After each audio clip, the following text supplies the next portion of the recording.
You know that feeling when it's 7:14 in the morning. You haven't done anything yet. And you're already tired. Not sleepy tired. Something deeper, like you've been drafted into a war that started before you woke up. You scroll through your phone, glance at your calendar, and something in your chest tightens. And a quiet voice says, I don't have enough for this. Not enough time. Not enough patience. Not enough of me. Here's what we're going to look at together. Two ideas that, when they click, solve one of the most exhausting problems of modern adult life, the sense that we're constantly behind, constantly giving from empty, and constantly on guard against a world that feels vaguely hostile. The first idea is simple. You can only give away what you've actually received. Peace, patience, steadiness, these aren't things you manufacture on demand. They're things you carry and then pass along. The second idea is even simpler and stranger. Love is your home. Fear is the intruder, not the landlord. The intruder. Stay with me, this isn't abstract. By the end of this, you'll see your Monday morning differently. And that changes more than you'd think.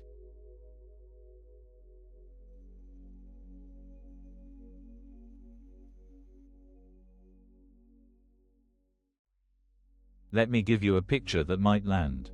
Imagine you've been renting a room in your own house to a tenant called Fear. Fear moved in years ago. You barely remember signing the lease. Fear doesn't pay rent, leaves dishes everywhere, plays loud music at 3 a.m., and has strong opinions about how you should live. And somewhere along the way, without noticing, you started tiptoeing. You arrange your day around Fear's moods. You apologize to guests for the noise. When someone knocks on the door, you check with Fear first before you answer. And here's the part that's almost funny. Except it isn't. You've forgotten whose name is on the deed. That's the pattern. That's the shape of it. We've confused the tenant for the owner. We've confused the visitor for the resident. And because we've made this mix-up, we walk through our days feeling like guests in our own lives, negotiating with a stranger for permission to breathe. Meet Sarah. Mid-level manager, competent, well-liked, quietly exhausted. On Sunday night, Sarah remembers she has a difficult conversation Monday morning with a colleague, nothing catastrophic, just tense. And her mind, helpful as ever, begins to rehearse.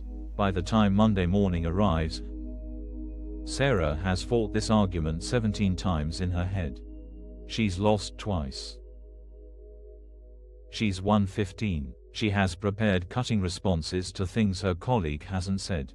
None of it has happened. All of it has drained her. She walks into the office defensive, clipped, ready for war. Her colleague looks up and says, "Morning, Sarah." And Sarah hears a threat.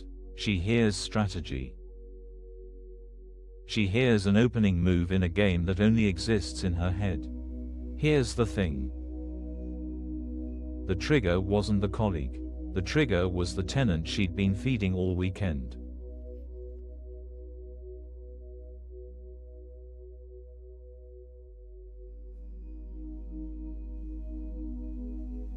So let's ask the question that starts to unlock this.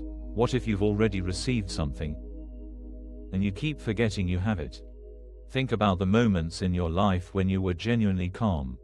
Not performing calm. Actually calm. Maybe it was a walk last summer. Maybe it was holding a cup of coffee before anyone else in the house woke up. Maybe it was a conversation where, for 10 minutes, You weren't defending anything. That steadiness, you didn't invent it. It was already in you. It surfaced when you weren't blocking it. That's the first shift. We tend to think we have to generate peace, patience, generosity, like we're mixing them from scratch every morning.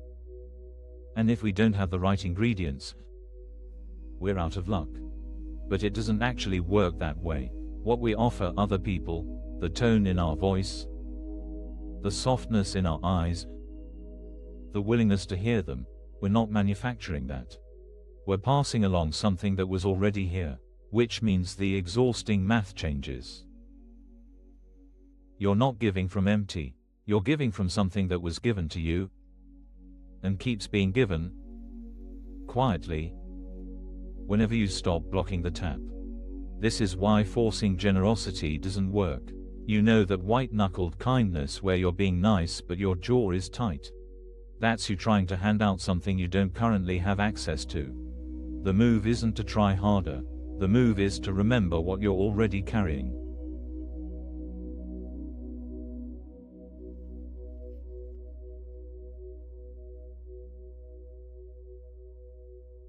Now the second shift. And this one is the quiet revolution. Fear feels like it belongs. That's the trick. Fear has been in the house so long, it walks around like it owns the place. It uses your voice. It makes plans on your behalf. It tells you what to worry about tonight and what to brace for tomorrow. And because it's been there so long, we assume it's part of us. It isn't. Fear is a visitor. A very persistent one, granted. But a visitor. Home, the actual foundation of who you are underneath all the noise, is something quieter and steadier. Some people call it love. Some people call it presence. Some people don't call it anything. They just know the feeling when it shows up. Whatever you call it, that's the landlord. That's the deed. Fear is renting a room it never paid for. And here's what this changes. When fear shows up, and it will, it's a persistent tenant. You don't have to obey it. You don't have to serve it dinner. You can notice it, the way you'd notice a stranger who wandered into your kitchen, and simply not treat it as the owner. That sounds small. It isn't. Most of what drains us isn't fear itself. It's the automatic deference we pay to fear. The rearranging, the tiptoeing, the pre-fighting of arguments that haven't happened. When you stop assuming fear owns the building, you stop reorganizing your life around its preferences.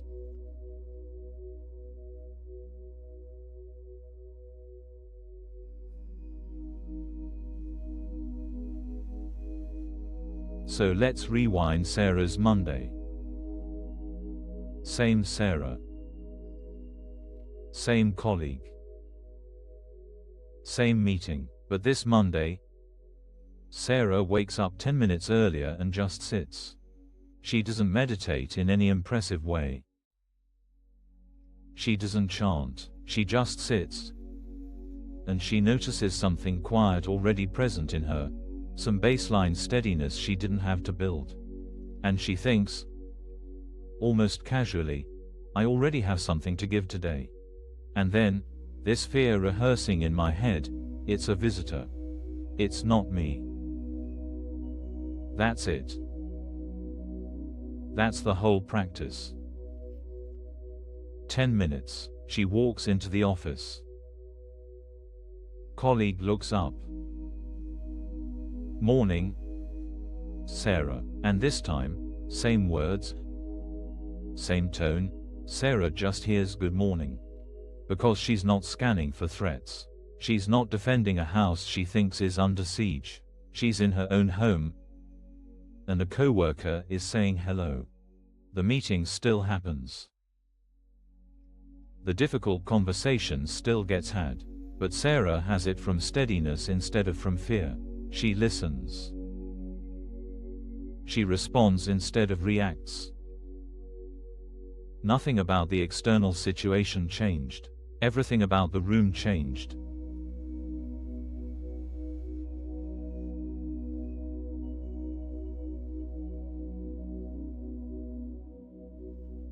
Here's what starts to happen when these two ideas settle in.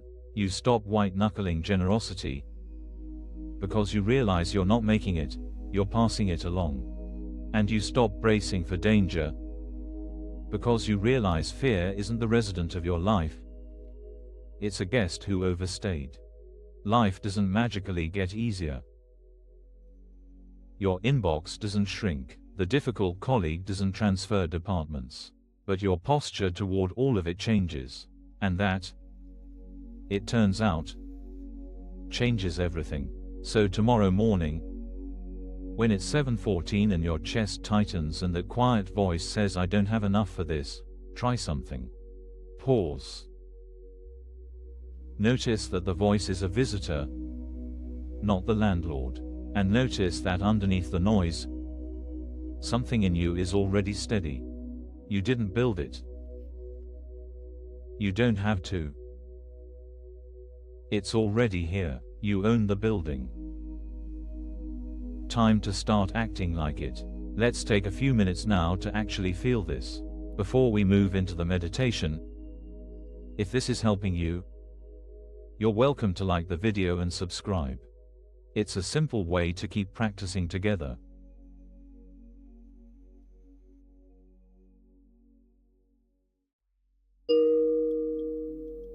Let's settle in.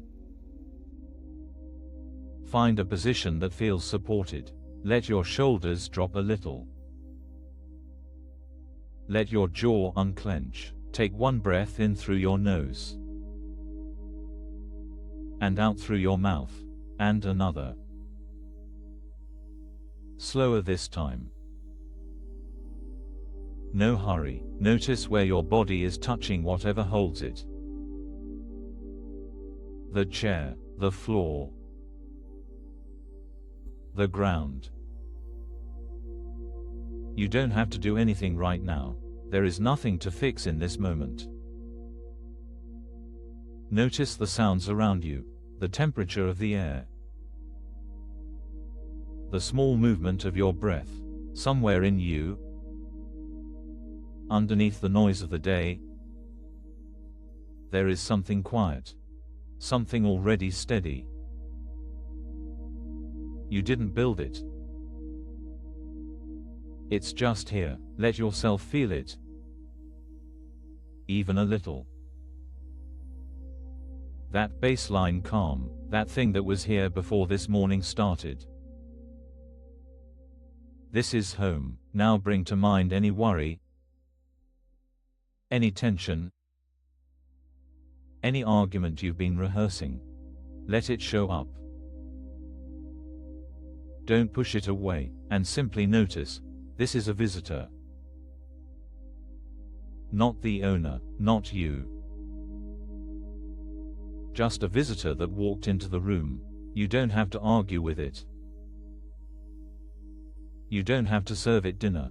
You can let it stand there while you rest in what's underneath. Breathe. Feel the steadiness that was here before the worry arrived. That steadiness is still here now. It doesn't leave when fear shows up. It just gets quieter than the noise. Let yourself rest in it. You have something to give today. Not because you're forcing it, because it's already in you, waiting to be passed along.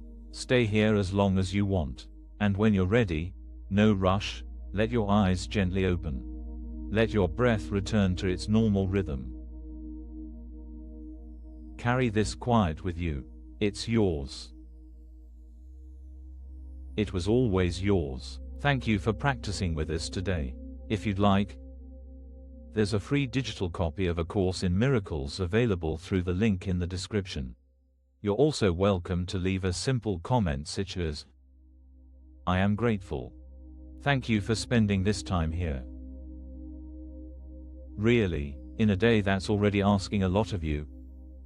Choosing to sit with something like this is not a small thing. Be gentle with yourself as you go back into your afternoon or your evening. Remember what you're carrying. Remember whose house this is. I'll see you soon.